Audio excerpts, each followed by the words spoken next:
the one that I want to read you a paragraph from.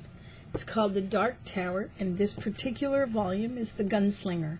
It's book 1 of a 7-volume series that took more than 25 years to finish. And from this one line, it sucked me in enough that I waited the 25 years for the last book. So that tells you. And the sentence, it's just the first sentence. The man in black fled across the desert, and the gunslinger followed. And that was all she took. I was roped in. Now, I might mention that the author is also my favorite. But it was such a departure for him from his normal, what I thought of as his normal style of writing. This is back in the early 80s, wasn't it? No, whatever.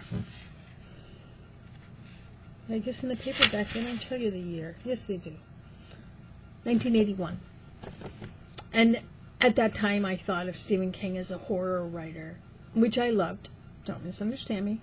But the book of his that sucked me in the first time, that got me to reading him, was not Carrie, which was his first book, but I didn't get hooked on him until The Dead Zone, which I didn't really think of as horror. I thought of it more as like a psychological thriller with maybe an element of sci-fi. I don't know. What do you think of it when the guy has visions?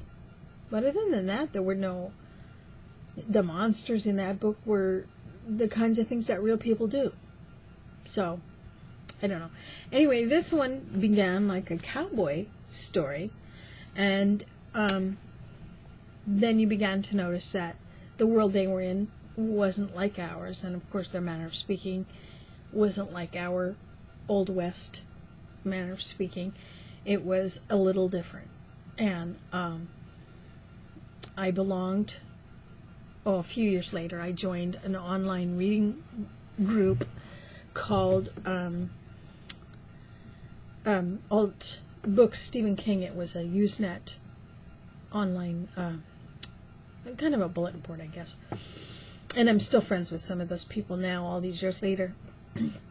And we started comparing notes on what it was about this book that we loved, and it just came down to really, really excellent writing, and then an exciting story that kept you wondering, what's next? What's next? Why did they do that? How is this? What is that? And so, anyway, that's my story, and I'm sticking to it.